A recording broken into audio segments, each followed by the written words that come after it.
శ్రీ సాయి సచ్చరిత్రము 7వ అధ్యాయం. అద్భుత అవతారము, సాయిబాబా వైఖరి, బాబా యోగ అభ్యాసములు, దౌతి ఖండయోగము, బాబా సర్వాంతర్యామిత్వము, కారుణ్యము, కుష్ఠరోగ భక్తుని సేవ, కాపర్ది కుమారుని ప్లేగు వ్యాధి, బాబా పండరి యాత్ర. అద్భుత అవతారం. సాయిబాబా హిందూ అనచో వారు మహమ్మదీన్ వలె కనిపించేవారు. మహమ్మదీడు అనుకున్నచో హిందూ మతాచార సంపన్నుడుగా కనిపించేవాడు. ఆయన హిందువా లేక మహమ్మదీడా అన్న విషయం ఎదిమిద్దముగా ఎవరికి తెలియదు.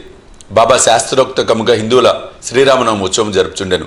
అదే కాలమందు మహమ్మదీయుల చందనోత్సవం జరుపుటకు అనుమతించెను.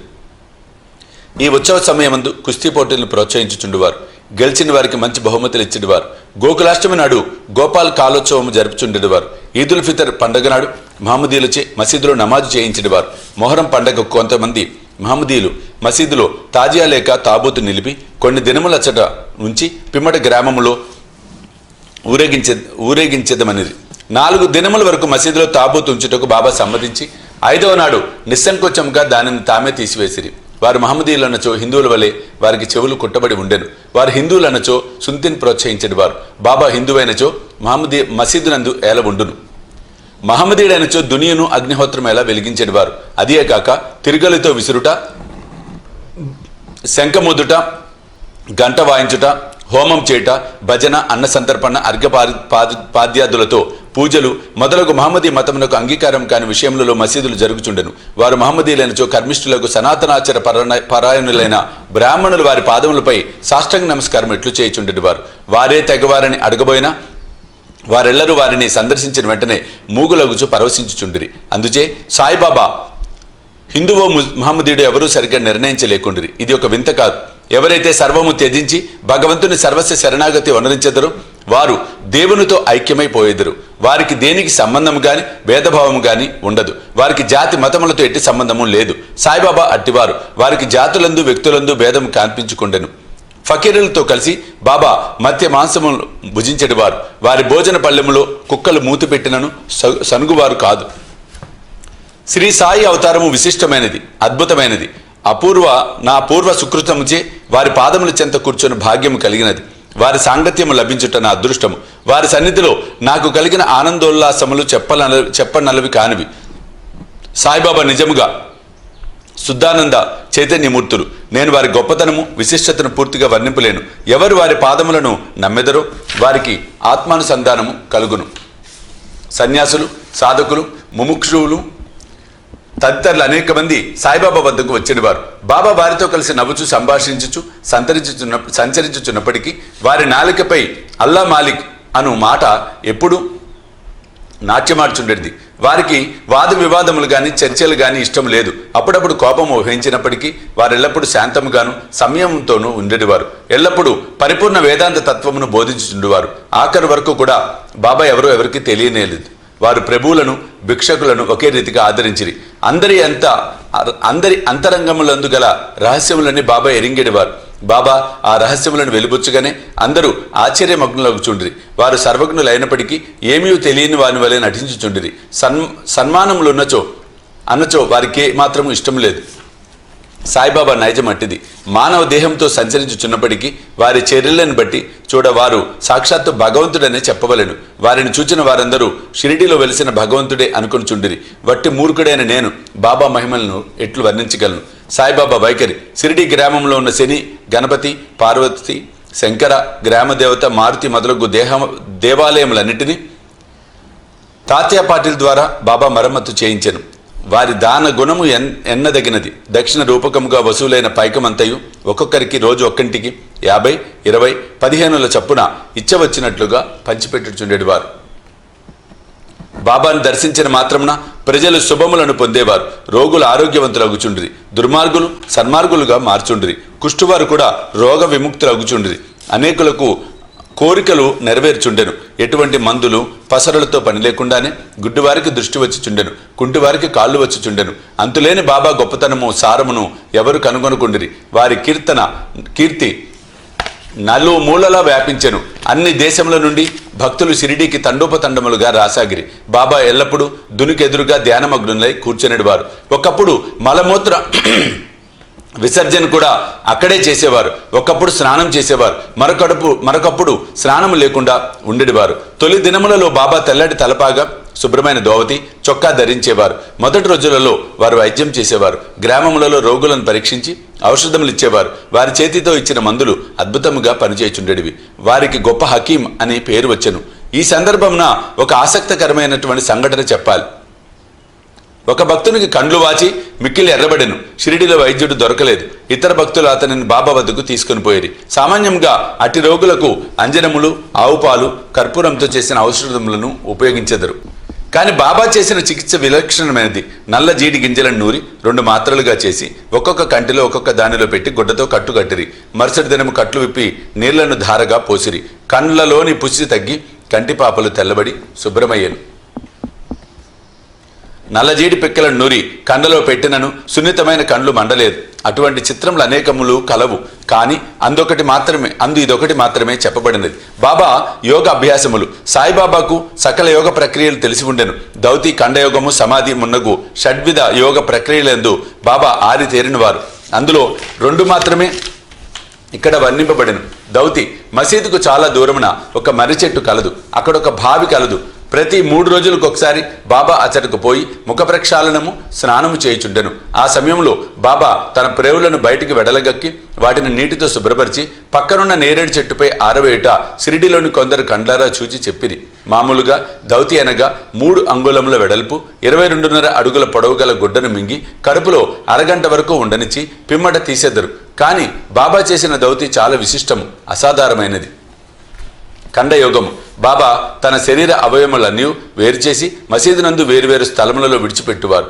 ఒకనాడు పెద్ద మనిషి మసీదుకు పోయి బాబా అవయములను వేరువేరు స్థలములందు పడి ఉండట చూసి భయకంపితుడై బాబాను ఎవరో కూనీ చేసిరి అనుకొని గ్రామ మున్సబు వద్దకు పోయి ఫిర్యాదు చేయ నిశ్చయించుకొనెను. కానీ మొట్టమొదట ఫిర్యాదు చేసిన వానికి ఆ విషయం గురించి కొంచెమైనను తెలిసి ఉండునని తననే అనుమానించదరని భయపడి ఊరుకొనెను. మరుసటి దినమతడు మసీదుకు పోగా బాబా ఎప్పటి వల్లే హాయిగా కూర్చొని ఉండడు చూచి ఆశ్చర్యపడెను. ముందు దినము తాను చూసినదంతయు భ్రాంతి అనుకొనెను. చిరుప్రాయం నుండి బాబా వివిధ యోగ ప్రక్రియలు చేయుచుండెను. వారి యోగస్థితి ఎవరికి అంతుబట్టనిది. రోగుల వద్ద నుండి డబ్బు పుచ్చుకొనక ఉచితంగా చికిత్స చేయుచుండిరి.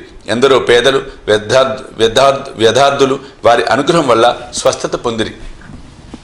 నిస్వార్థంగా వారి చేయి సత్కార్యముల వల్లనే వారికి గొప్ప కీర్తి వచ్చెను. బాబా తన సొంతం కొరకు ఏమీ చేయక ఇతరుల మేలు కొరకే ఎల్లప్పుడూ పాటుపడేవారు. ఒక్కొక్కప్పుడు ఇతరుల వ్యాధిని తమపై వేసుకొని ఆ బాధను తాము అనుభవించేవారు. అటువంటి సంఘటన ఒక దానిని ఈ దిగువ పేర్కొందును. దీనిని బట్టి బాబా యొక్క సర్వజ్ఞత, దయార్థ హృదయము విదితమగును. బాబా సర్వాంతర్యాత్మిత్వము, కారుణ్యము. 1910వ సంవత్సరం దీపావళి పండుగ ముందు రోజున బాబా దుని వద్ద కూర్చొని చలి కాచుకొనుచు దునిలో కట్టెలు వేయుచుండెను. దుని బాగుగా మండుచుండెను. కొంతసేపైన తర్వాత హఠాత్తుగా కట్టెలకు మారు తన చేతిని దునిలో పెట్టి నిశ్చలముగా ఉండిపోయేది. మంటకు చేయి కాలిపోయాను. మాధవుడనే నౌకరును మాధవరావు దేశపాండేయు దీనిని చూసి వెంటనే బాబా వైపుకి పరుగిడిరి. మాధవరావు దేశపాండే బాబా నడుమును పట్టుకొని బలముగా వెనకకు లాగెను. దేవా, ఇట్లు చేసిద్రని బాబాని అడిగిరి. ఇట్లేలా చేసిద్రి అని బాబాని అడిగిరి. బాబా బాహ్య స్మృతి తెచ్చుకొని ఇక్కడకు చాలా దూరంలో ఒక కమ్మరి స్త్రీ తన బిడ్డను ఒడిలో ఉంచుకొని కొలిమిని ఊదుచుండెను. అంతలో ఆమె భర్త పిలిచెను. ఆమె తన ఒడిలో ఉన్న బిడ్డ ఉన్న సంగతి మరచి తొందరగా లేచెను. బిడ్డ మండుచున్న కొలిమిలో పడెను. వెంటనే నా చేతిని కొలిమిలోకి దూర్చి ఆ బిడ్డను రక్షించి తిని. నా చేయి కాలితే కాలినది, అంతా నాకది బాధకరము కాదు. కానీ బిడ్డ రక్షింపబడెను అన్న విషయము నాకు ఆనందం కలుగచేయుచున్నదని జవాబిచ్చెను. కుష్ఠరోగ భక్తుని సేవ. బాబా చేయి కాలెను అన్న సంగతి మాధవరావు దేశపాండే ద్వారా తెలుసుకొనిన నానాసాహెబ్ చందోర్కర్ వెంటనే బొంబాయి నుండి డాక్టర్ పరమానందను ప్రఖ్యాత వైద్యుని వెంట పెట్టుకుని వైద్య సామగ్రితో సహా హుటాహుటిన షిరిడీకి చేరెను. చికిత్స చేయుటకై డాక్టర్కు కాలిన తమ చేయి చూపమని బాబాను నానా కోరెను. బాబా అందులో ఒప్పుకోలేదు. చేయి కాలిన లగాయత్తు బాగోజీ సింధ్యాను కుష్ఠరోగి భక్తుడు ఏదో ఆకువేసి కట్టుకట్టేవాడు. నానా ఎంత వేడినను బాబా డాక్టర్ గారిచే చికిత్స పొందుటకు సమ్మతింపలేదు. డాక్టర్ గారు కూడా అనేక సార్లు వేడుకొనిరి. అల్లాయే తన వైద్యుడని, తమకేమీ మాత్రం బాధ లేదని చెప్పుచు ఎటులో డాక్టర్చే చికిత్స చేయించుకున్నట్టు దాటవేయను. అందుచే డాక్టర్ మందులు పెట్ట మూతైనా తెరవకుండానే బొంబాయికి తిరిగి వెళ్ళిపోయాను. కానీ అతనికి ఈ మిషతో బాబా దర్శన భాగ్యం లభించెను. ప్రతిరోజు బాగోజీ వచ్చి బాబా చేతికి కట్టుచుండెను. కొన్ని దినముల తరువాత గాయము మానిపోయాను. అందరూ సంతోషించిరి. ఇప్పటికిని ఇంకా ఏమైనా నొప్పి మిగిలి ఉండినదా అన్న సంగతి ఎవరికీ తెలియదు. కానీ ప్రతిరోజు ఉదయం బాగోజీ పట్టీలను విప్పి బాబా చేతిని నేతితో తోమి తిరిగి కట్టుచుండేవాడు. బాబా మహాసమాధి వరకు ఇది జరుగుచుండెను. మహాసిద్ధ పురుషుడైన బాబాకి ఇదంతయు నిజానికి అవసరం లేనప్పటికీ తన భక్తుడైన బాగోజీ ఎందుగల ప్రేమచే అతడు అనర్చు ఉపాసనను గైకొనెను. బాబా లెండికి పోవునప్పుడు బాగోజీ బాబా తలపై గొడుగు పట్టుకొని వెంట నడిచేవాడు. ప్రతిరోజు ఉదయం బాబా దుని వద్ద కూర్చోగానే బాగోజీ తన సేవా కార్యము మొదలెడేవాడు. బాగోజీ గత జన్మయందు చేసిన పాపము ఫలితంగా ఈ జన్మమున కుష్ఠ రోగముచే బాధపడుచుండెను. వాని వేళ్లు ఈడ్చుకొని పోయి ఉండెను. వాని శరీరం చీము కార్చు దుర్వాసన కొట్టుచుండెను. బాహ్యంనకు అతడెంత దురదృష్టవంతుని వలె కనిపించినప్పటికీ అతడు మిక్కిలి అదృష్టవంతుడు, సంతోషి. ఎందుకనగా అతడు బాబా సేవకులందరిలో మొదటివాడు. బాబా సహవాసము పూర్తిగా అనుభవించేవాడు. కాపర్దే కుమారుని ప్లేగు వ్యాధి. బాబా విచిత్ర లీలలలో ఇంకొక దానిని వర్ణించెదను. అమరావతి నివాసకు దాదాసాహెబ్ కాపర్దే భార్య తన చిన్న కొడుకుతో కలిసి షిరిడిలో కొన్ని దినములు ఉండెను. ఒకనాడు కాపర్దే కుమారునికి తీవ్ర జ్వరము వచ్చెను. అది ప్లేగు జ్వరం క్రింద మారెను. తల్లి మిక్కిలి భయపడెను. షిరిడి విడిచి అమరావతి పోవలననుకొని సాయంకాలం బాబా బూటివాడ వద్దకు వచ్చుచున్నప్పుడు వారిని సెలవు అడగబోయెను. గద్గద కంఠముతో తన చిన్న కొడుకు ప్లేగుతో పడి ఉన్నాడని బాబాకు చెప్పాను. బాబా ఆమెతో దయతో మృదువుగా ఇట్లనెను, ప్రస్తుతము ఆకాశము మబ్బు పట్టి ఉన్నది. కొద్దిసేపటిలో మబ్బులన్నీ చెదిరిపోయి ఆకాశము నిర్మలమగును అట్లనుచు బాబా కఫ్ని పైకెత్తి చంకలో కోడి గ్రుడ్లంత పరిమాణము గల 4 ప్లేగు పొక్కులను చూపుచు, నా భక్తుల కొరకు నేనెట్లు బాధపడదనో చూడుము, వారి కష్టములన్నీ నావే. ఈ మహాద్భుత లీలను చూచిన జనులకు మహాత్ములు తమ భక్తుల బాధలు తామెట్లు స్వీకరింతురు అను విషయం స్పష్టమైన. మహాత్ముల మనసు మైనము కన్నా మెత్తనిది, వెన్నవలే మృదువైనది. వారు భక్తులను ప్రత్యుత్కారమేమీ ఆశించక ప్రేమించెదరు. భక్తులనే తమ స్వజనులుగా భావించెదరు. బాబా పండరి ప్రయాణం. సాయిబాబా తన భక్తులను ఎట్లు ప్రేమించుచుండెనో, వారి కోరికలను అవసరములను ఎట్లు గ్రహించుచుండెనో అను కథను చెప్పి ఈ అధ్యాయము ముగించెదను. నానాసాహెబ్ చందోర్కర్ బాబాకు గొప్ప భక్తుడు. అతడు కాందేశ్లోని నందూర్ బారులో మామల్తదారుగా ఉండెను. అతనికి పండరిపురము బదిలీ అయ్యను. సాయిబాబా ఎందు అతనికి గల భక్తి అను ఫలము ఆనాటికి పండెను. పండరిపురమును భూలోక వైకుంఠం అనెదరు. అట్టి స్థలమునకు బదిలీ అగుడిచే అతడు గొప్ప ధన్యుడు. నానాసాహెబ్ వెంటనే పండరిపోయి ఉద్యోగంలో ప్రవేశించవలసి ఉండెను. షిరిడీలో ఎవరికి ఉత్తరం రాయక హుటాహుటిన పండరికి ప్రయాణమయ్యాను. ముందుగా షిరిడీ పోయి తన విఠోబాగు బాబాను దర్శించి ఆ తర్వాత పండరికి పోవాలని అనుకోనెను. నానాసాహెబ్ షిరిడీకి వచ్చే సంగతి ఎవరికీ తెలియదు. కానీ బాబా సర్వజ్ఞుడు అగుడచే గ్రహించెను. నానాసాహెబ్ నీమ్గాం చేరుసరికి షిరిడీలో మసీదులో కలకలము రేగెను. బాబా మసీదులో కూర్చొని మహల్సాపతి అప్పాసిందే కాశీరాములతో మాట్లాడుచుండెను. హఠాత్తుగా బాబా వారితో ఇట్లు అనెను, మన నలుగురము కలిసి భజన చేసేదము. పండరి ద్వారములు తెరిచినారు కనుక ఆనందముగా పాడెదము లెండు. అందరూ కలిసి పాడసాగిరి. ఆ పాట యొక్క భావము ఏమన్నా, నేను పండరి పోవలను, నేను అక్కడే ఉండవలను. ఎందుకనగా అదే నా ప్రభువు యొక్క ధామము.